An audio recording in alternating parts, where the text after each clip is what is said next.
My friend, even now you have time. Refrain from sin. Come to Allah and His Rasul. Adopt the teachings. You still have time. This is why Allah gives us the reminders. Abu Abdullah Muhammad ibn Ahmed al-Qusri relates that in Istanbul, there was a governor, he died. They dug a grave for him. When they were on the verge of lowering this body inside the grave, do you know what they saw inside the grave? They saw a black snake waiting for him inside the grave. They were terrified. Naturally, they were terrified. They didn't want to bury this guy inside this grave, so they dug another grave. Now they've spent hours digging the second grave. They're on the verge of lowering the body inside the grave, and you know what? The same snake they saw in the first is waiting in the second. They dig a third grave. And they find, when they're on the verge of lowering this grave, all of a sudden, out of the blue, they find the same black snake inside the grave. I ask you, my young friends, you know, on that particular occasion, that narration, what do you think it suggests? How many graves do you think they dug on that day? 4, 5, 6, 7, 8, 10, 15, 20, 25, 30 graves.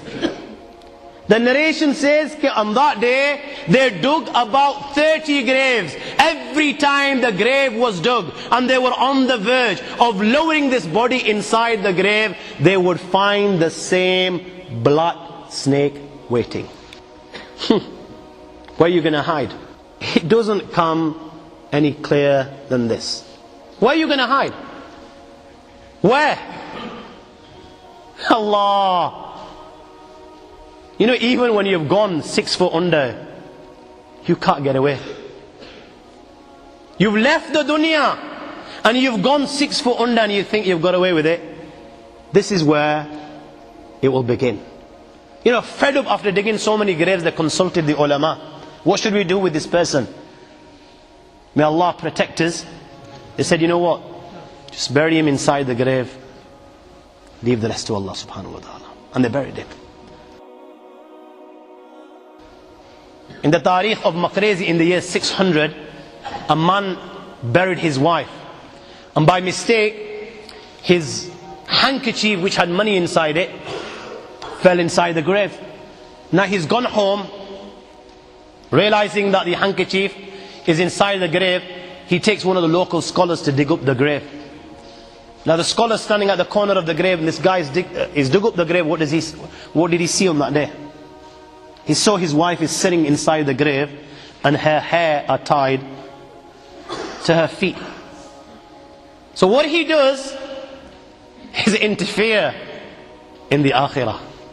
And he tries to untie the hair. Trying, he's unable to do so.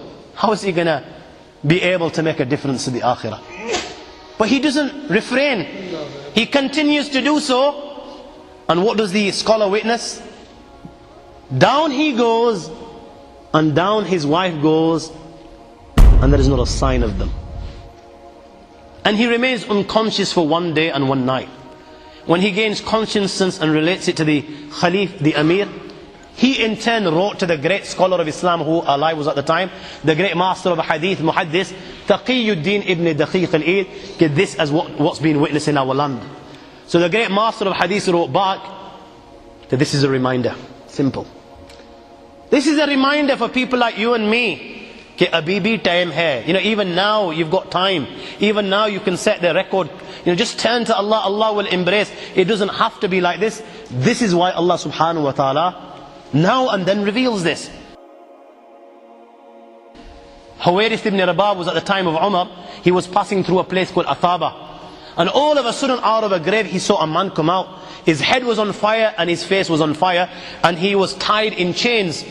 And he was begging for water. Iskini, iskini.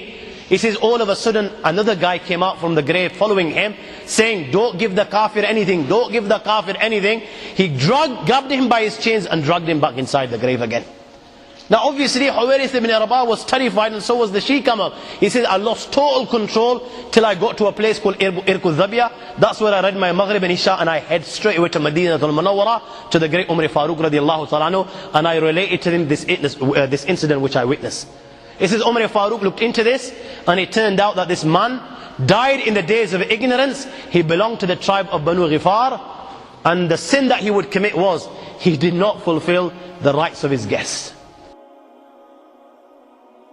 Abdullah bin Umar also witnessed a similar incident at the time of Rasulullah sallallahu alaihi wasallam, and when he related to the Messenger of Allah, Rasulullah sallallahu alaihi wasallam said that was the enemy of Allah, Abu Jahl, and Allah is punishing him in this manner right till the Day of Judgment.